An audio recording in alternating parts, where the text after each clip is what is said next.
Hi, உங்கள் எல்லாத்துக்கும் வணக்கம். நான் உங்கள் முத்து பேசுகிறேன். நான் இன்றைக்கி பேசப்போகிற டாபிக் பேர் எதை பற்றி பேசப்போகிறோம் நீங்கள் எல்லோரும் பார்த்துட்ருக்கீங்க.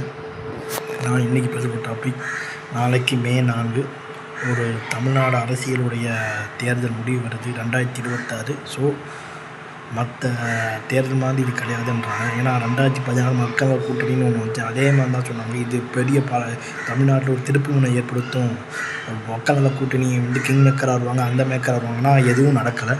ஸோ இந்த 2021 விஜய் என்கின்ற ஒரு மிகப்பெரிய ஒரு தாவேகா கட்சி தலைவர் பணிக்கணும்.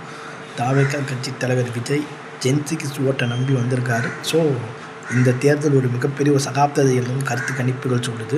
ஸோ வேணால் மக்கள் நல கூட்டணி கிட்டத்தட்ட ஒரு 10% ஓட்டு கூட வாங்கலை 2016. பல இடத்துல டெபாசிட்டே போச்சு, 3-4 தூரம் டெபாசிட்டி தான் வாங்கினாங்கன்னு நினைக்கிறேன். ஆனால் விஜய் அவர்கள் வந்து அதிமுக இடத்தை சில இடங்களில் வந்து பிரித்து 3 அதிமுக தள்ளி 2 வருவாருன்னு பேசுகிறாங்க.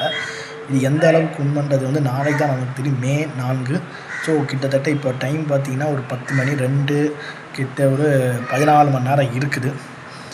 மே 4 பிறக்க அது வந்து தமிழ்நாட்டோட ஒரு புதிய அரசியல் அத்தியாயம் வந்து ஆரம்பித்த போதான் நமக்கு சரியாக தெரியல. ஏன்னா வழக்கம் போல் கருத்து கணிப்புகள் திமுக அதிமுக தான் வரும்ன்றது நமக்கு தெரியும். ஆனால் வலிமையான தலைவர் அதிமுகவில் இல்லை. ஸோ அதனால் அந்த இடத்தை விஜய் அவர்கள் பிடிச்சி விஜய் திமுக வச்சு டிவிக்கேன்னு மாறப்போதான்னு நமக்கு சரியாக தெரியல. ஏன்னா கருத்து கணிப்புகள் வந்து கிட்டத்தட்ட விஜய் அவர்கள் வந்து 18% 20% ஓட்டு வாங்குன்றாங்க. சில இது கருத்து கணிப்பு 15%ன்றாங்க.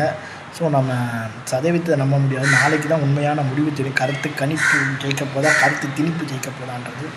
ஸோ தமிழ்நாடு அரசியல் நாளை ஒரு புதிய சகாப்தத்தை பார்க்க போதா, ஜென்சி கிட்ஸ் பசங்க 2K கிட்ஸ் பசங்களோட ஓட்டை நம்பி வந்த விஜய் அவர்கள் வெற்றி பெறுவாரா, இல்லைன்னா விஜயகாந்த் அவர்கள் போல் 10-11 கட்சியாக இருந்து தனித்து நின்று ஒன்றும் செய்ய முடியாதுன்னு சொல்லி வர தேர்தலில் கூட்டணி அரசியலை நோக்கி வருவாரான்ற அந்த ஒரு கேள்விக்கான விடை நாளைக்கு தான் நமக்கு தெரியும்னு சொல்லி என் வீடியோ நான் முடிச்சுக்கிறேன். உங்களில் விடைபெறுவது முத்து பிரகாஷ். பாய்.